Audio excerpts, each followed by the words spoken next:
Malo. Thank you, Susan, and UNPO for the invitation to participate again today. I should note that the views that I will express are my own and do not necessarily reflect the opinion of the Canadian government. Canadians are privileged to live in one of the oldest democracies in the world. One of the features of our democracy is a heavy emphasis on the rights of the individual. In fact, nearly 150 years after the confederation of our nation, one of the primary debates that still takes place is over balancing the rights of the individual against other competing interests.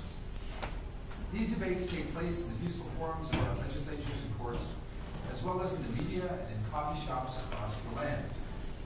And while I can't claim that we get it right every time, I can tell you that conducting these debates and making decisions, as difficult as they sometimes are, but doing so under the rule of law, has resulted in a peaceful and prosperous society. It is my belief that the application of these principles can help build a more productive and peaceful society in any nation in which they are applied, including Balochistan.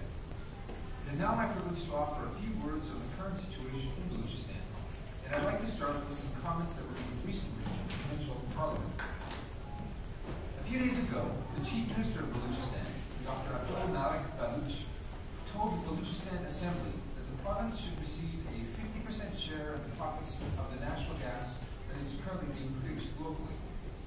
The Chief Minister stated that if the gas companies were not willing to come to an accommodation, then exploration activities would be suspended. He made his case based on the constitutional law of Pakistan, which assigns oil and gas revenues to the province it is produced in. And to further underline the point, he suggested that the exploitation of the province by the gas companies was comparable, if not worse than, the exploitation of the subcontinent by the East India Company in its day. Whether the Chief Minister will get the results he desires remains to be seen, but what he said is instructive for us today as we consider the future of Balochistan. First, his statement enumerated a concern that has been repeated in many forms and in many ways by those concerned about Balochistan, that the people of the region have not been treated justly under the laws of Pakistan. The region has, in fact, been exploited by the nation. Its natural gas resources have been used to benefit the rest of the country, but the revenues from these resources have not translated into health or education spending in Balochistan, for example. Second, the Chief Minister makes his case for just treatment on the basis of the rule of law. Indeed, it is only on the basis of the rule of law that Balochistan or any jurisdiction can have hope for a peaceful and secure future. Sadly, not all elements of Pakistan's federal government see these things in the same light. The Pakistani intelligence service and the Frontier Corps continue the kill and dump policy they have used as a weapon of terror against the people of Balochistan over the past several years. Bullet-riddled corpses, often bearing indications of torture, continue to be found. These agencies of the federal government are clearly operating outside the rule of law. During his detention by these government forces in April of 2010, Bashir Azim, the 76-year-old Secretary General of the Republican Party, said one official told him, quote, "Even if the President or Chief Justice tells us to release you, we won't. We can torture you, or kill you, or keep you for years at our will. It is only the Army Chief and the Intelligence Chief that we obey." And the problem has become worse in the past year. According to partial data compiled by the South Asian Terrorism Report, based on open media sources, at least 153 bullet-ridden bodies were recovered in Balochistan through 2014, as against 39 such recoveries in 2013.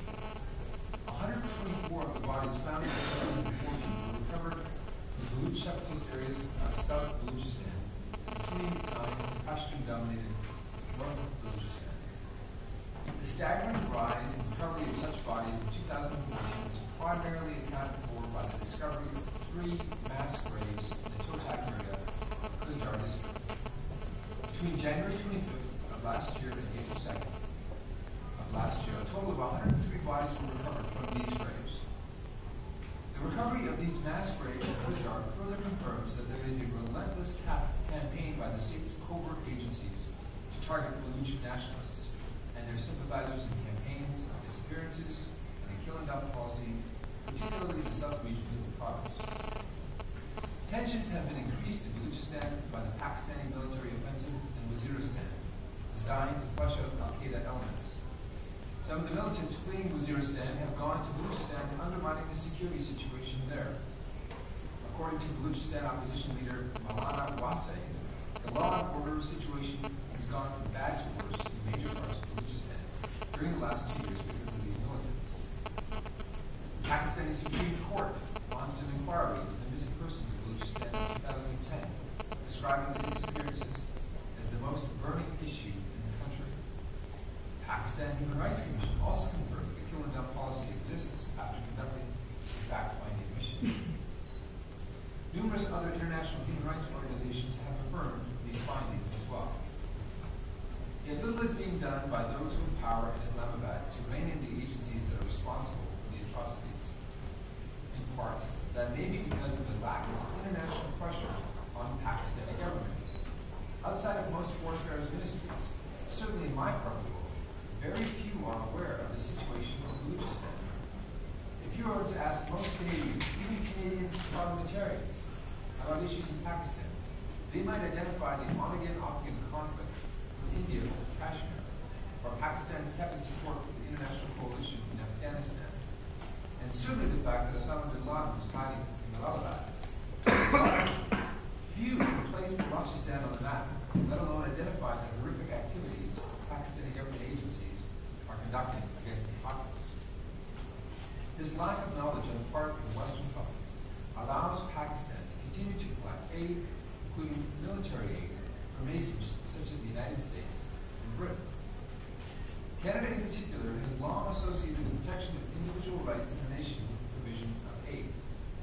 My sense is that if the general public in Canada and the West was better informed about Pakistan's kill and dump policy in Balochistan, it would certainly cause a change in the flow of rate of the aid pipeline and force the regime to reconsider its approach to the region. It is certainly true that as the Western military operations in Afghanistan wind down, the West has less need of Pakistan's support. And the signing over of control of the deepwater port of Gwadar, just 180 nautical miles from the Strait of Hormuz, along with the propensity of Pakistan's Navy to hold joint exercises with China's Navy, are increasingly disquieting for Western nations. All this may cause the West to question the advisability of continuing to aid Pakistan, but it doesn't have to be that way. There is a way for Pakistan to demonstrate that it is a worthy recipient of continuing aid, but solid actions would need to be demonstrated that Pakistan is committed to upholding the basic individual rights of its own citizens.